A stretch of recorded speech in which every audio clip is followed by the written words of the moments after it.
Hello and welcome to irishracing.com for another edition of Emma's Eyecatchers.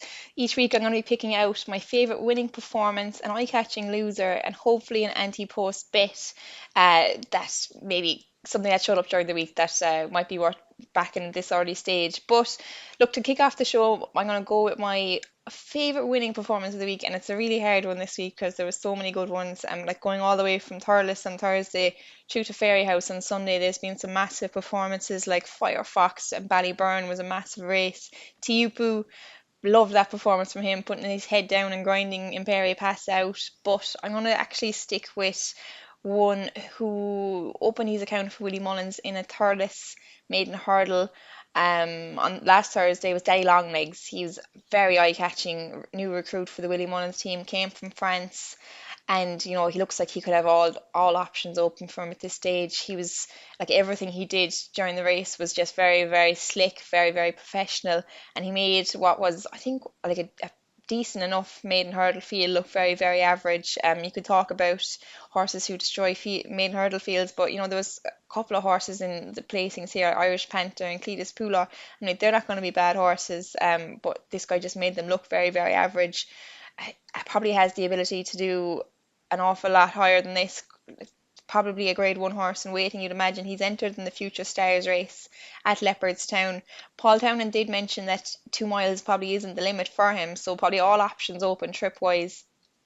But he showed pace, just very slick. I'd say if not 2 miles, it'll be 2.5, and wherever he'll go, he'll be exciting, I'd say. So yeah, he's one I'm looking forward to seeing. Hopefully a Leopardstown at Christmas again. But my eye-catching losing performance then is going to be Thurles again. I'm going to be talking about Thurles all day long. That was just a massive day racing down there. But Home My Lord, who was behind Ante-post in the beginner's chase, just thought it was a very eye-catching performance. Obviously, Ante-post, grade one winning novice hurdler. It was again, a very, very good beginner's chase. It wasn't just him in there. There was a few very good horses showing up. But like this guy, he's just very unexposed, and I think they thought that he ran at Cheltenham last year in novice hurdle after only having one main hurdle win, obviously, but he fell first time out over hurdle. Only had 3 or 4 runs. Didn't have the best time of it, I'd say.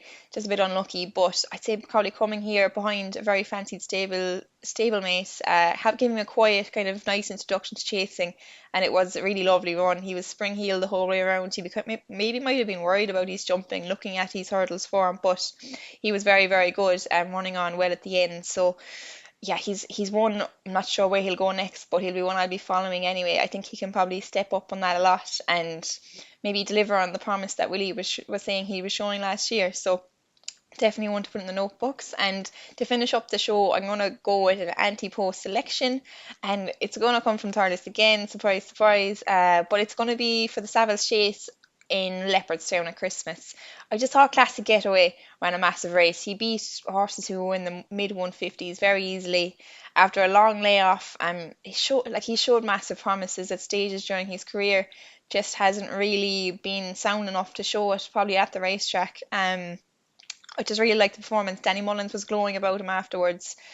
Like I think he's around 20 to 1 for the Savills. Like he might be found out by the likes of a Fast or Slow, who maybe are real Gold Cup horses, but I wouldn't be shocked at all to see him on a massive race at double figure prices. So he's definitely neat to be a bet for me. So yeah, I'm gonna wrap it up there, and hopefully we'll be lucky going forward. So hope you enjoyed the show, and if you like it, make sure to like and subscribe, and tune in to Forum Scan this Friday.